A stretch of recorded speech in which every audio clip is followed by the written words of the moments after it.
لیکن وہ صحابہ پاک مصطفیٰ ایسے تھے کہ انہوں نے سرے و انحراف نہیں کیا. وہ اتنے حقدار تھے کہ نبی علیہ السلام کی بات کو اتنے غور سے سنتے تھے کہ اگر ان کے سروں پر چڑیاں بیٹھی ہوں تو اڑ نہیں سکتی تھی. محبت کا یہ عالم تھا کہ پیغمبر علیہ السلام کے منہ سے نکلے ہوئے لعاب دہن کو اپنے ہاتھوں پر لے کر اپنے چہروں پر مل لیتے تھے.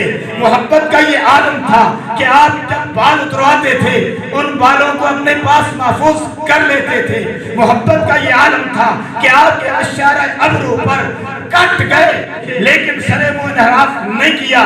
وہ پیغمبر علیہ السلام کے وضو کا پانی بھی زمین پر گرنے نہیں دیتے تھے. پیغمبر علیہ السلام نے جب خون نکلوایا تھا ایک صحابی کو دیا تھا کہ جاؤ اسے کہیں دفن کر دو. اس صحابی نے پی لیا تھا.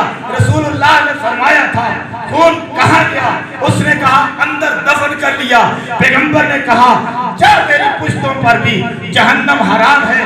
تو ان پر بات کرتا ہے کہ جو پیغمبر علیہ السلام کے ساتھ رہے اور دین کے نفاذ کے اندر، پیغمبر کی مسائی کے اندر، پیغمبر کی تبلیغ کے اندر ہمیشہ ساتھ رہے، جو بدر میں ساتھ رہے، جو احد میں ساتھ رہے، جو خندق میں ساتھ رہے، جو خیبر میں ساتھ رہے. کون سا ایسا موقع تھا بتا تو صحیح کہ جہاں اصحاب پاک مصطفیٰ نے، ان جانثاروں نے، ان حقداروں نے، ان تابعداروں نے پیغمبر کا ساتھ چھوڑا؟ کوئی مقام، کوئی جگہ تو ایسی ثابت نہیں کر سکتا کہ جہاں صحابہ نے بے وفائی کی. صحابہ کیسے بے وفائی کر سکتے تھے؟ وہ صدیق جس نے پہلے نمبر پر تصدیق کی، وہ عمر جس کو رسول اللہ نے دعاؤں میں مانگا، جو اول مصدق پیغمبر ہے. اور اس کی تصدیق کا عالم یہ ہے کہ جب آپ معراج پر تشریف لے گئے، معراج سے جب واپس آ رہے تھے تو آپ نے جبریل سے پوچھا جبریل یہ میرا انوکھا سفر ہے، یہ میرا نرالا سفر ہے، یہ میرا لامکان کا سفر ہے. میں رب سے ملاقات کر کے آیا ہوں، رب کا دیدار کر کے آیا ہوں، جنت اور جہنم کا معائنہ کر کے آیا ہوں، میں سدرۃ المنتہا کی انتہاؤں سے گزر کر آیا ہوں، لامکاں کی سیر کی ہے اور وقت بھی کوئی نہیں گزرا. اللہ نے وقت کو جام جو کر دیا تھا. جب میں واپس جاؤں گا میرا اقرار کون کرے گا؟ اس کو تسلیم کون کرے گا؟ اس کو مانے گا کون؟ جبریل نے کہا تھا آپ فکر مند نہ ہو، چاہے سارا جہان انکار کرے صدیق تیری تصدیق کرے گا. جس نے کلمہ پہلے نمبر پر پڑھا، جو نبی کے ساتھ رہا، جس نے سب سے پہلے کعبہ کے اندر خطبہ دیا، وہ صدیق اکبر ہے. جس نے سب سے پہلے کفار سے مار کھائی کہ چہرہ برابر ہو گیا، وہ صدیق اکبر ہے. جب ہوش آیا تو سب سے پہلے پیغمبر کا پوچھا، وہ صدیق اکبر ہے. جس نے اپنا مال، اپنی جان قربان کر دیا پیغمبر کے قدموں پر، وہ صدیق اکبر ہے. جس نے اپنی بیٹی عائشہ صدیقہ پیغمبر کی رفیقہ بنا دی، وہ صدیق اکبر ہے. جس نے نبی کے ساتھ ہجرت کی، وہ صدیق اکبر ہے. جس نے غار کے اندر نبی کا ساتھ دیا، وہ صدیق اکبر ہے. جس نے غار میں اپنی ایڑی پر سانپ کے ڈنک کھائے، وہ صدیق اکبر ہے. جس کے آنسو پیغمبر کے رخسار پر گرے، وہ صدیق اکبر ہے.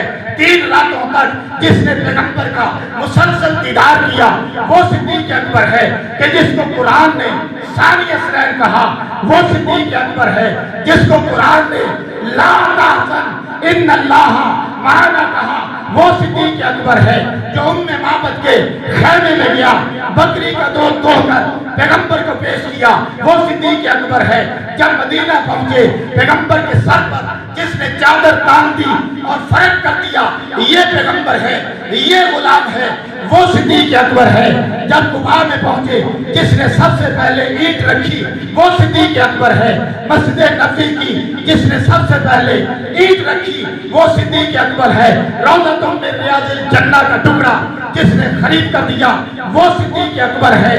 بدر میں ساتھ رہا، وہ صدیق اکبر ہے جو پیغمبر کے سینوں سے کھیلا، وہ صدیق اکبر ہے جس نے فرشتوں کو قطار اندر قطار اترتے دیکھا، وہ صدیق اکبر ہے جس کو پیغمبر نے ہر قدم پر دعا دی، وہ صدیق اکبر ہے، وہ صدیق اکبر ہے جو پیغمبر کے زندگی کے اندر نمازیں پڑھاتا رہا، 17 نمازیں پڑھائی، وہ صدیق اکبر ہے جس کے ساتھ کھڑا ہو کر پیغمبر نے نماز پڑھی، وہ صدیق اکبر ہے، اور قیامت میں جو آپ کے ساتھ روزے میں دفن ہوا وہ صدیق اکبر ہے، جب پیغمبر روزے سے اٹھیں گے آپ کے ساتھ جو اٹھے گا وہ صدیق اکبر ہے، جو قیامت والے دن جس کو رسول اللہ صلی اللہ علیہ وسلم سب سے پہلے میدان معاشر میں حساب کتاب کے لیے پیش کریں گے، وہ صدیق اکبر ہے جس کے ساتھ 70,000 بندہ بغیر حساب جنت میں جائے گا، وہ صدیق اکبر ہے جس کو دیکھ کر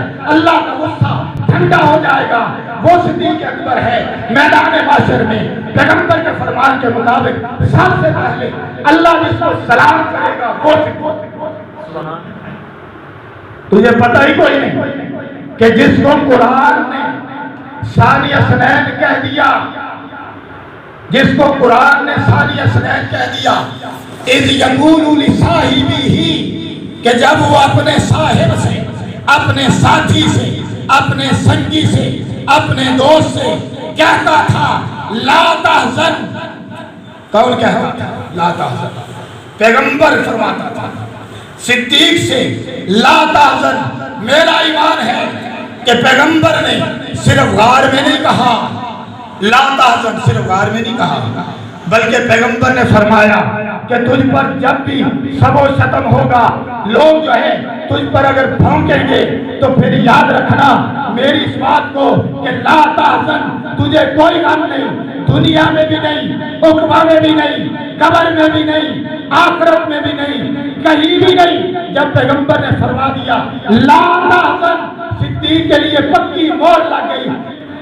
سارے صحابہ کی بات کرتا ہوں، قرآن نے ایک اصول بیان کیا، دیکھا کہ لوگوں نے کہا کہ ہم ایمان لائیں تو کیسا لائیں، لوگوں نے کہا ہم ایمان لائیں تو کیسا لائیں، اللہ نے اس کا جواب دیا کہ ایمان کیسا پوچھتے ہو، ایمان کس طرح کا لائیں یہ پوچھتے ہو، سنو پھر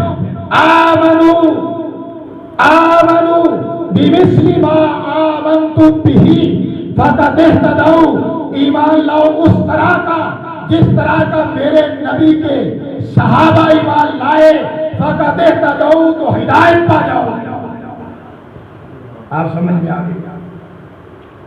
ان صحابہ کے ایمان کو تولے، ان صحابہ کے ایمان پہ تو بولے، ان صحابہ کے ایمان کو برا بھلا کہے، ان صحابہ کے ایمان کو تو برا بھلا کہے، ان صحابہ کی جانثاریوں سے، حبداریوں سے کوئی انکار کرے تو قرآن کا منکر ہے، نبی کے فرمان کا منکر ہے۔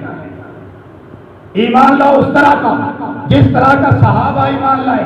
صحابہ کون ہے؟ بولے، یعنی قرآن یہ کہتا ہے کہ ایمان لا جس طرح صدیق ایمان لایا، ایمان لا جس طرح فاروق ایمان لایا، ایمان لا جس طرح عثمان ایمان لایا، ایمان لا جس طرح علی المرتضیٰ ایمان لایا، ایمان لا جس طرح ابو ہریرہ ایمان لایا، ایمان لا جس طرح کا بلال کا ایمان تھا، ایمان اس طرح لا جس طرح کے عباس کا ایمان تھا، جس طرح حمزہ کا ایمان تھا، جس طرح حسن حسین کا ایمان تھا، اس طرح کا ایمان لا تو قبول ہوگا۔ حسن حسین سب پہ نبی بھی ہے، نبی کی اولاد بھی ہے، نبی کے صحابہ بھی، اہل بیت کتنے ہیں، ہماری آنکھ کے تارے ہیں، اور جن کو اللہ نے کہہ دیا کہ ہم نے ایمان کو دلہن بنایا، ہم نے ایمان کو دلہن بنایا، اس کو زیور پہنایا، اس کو سجایا بنایا، صحابہ کے دل میں بٹھا دیا ایمان کو دلہن بنا کر۔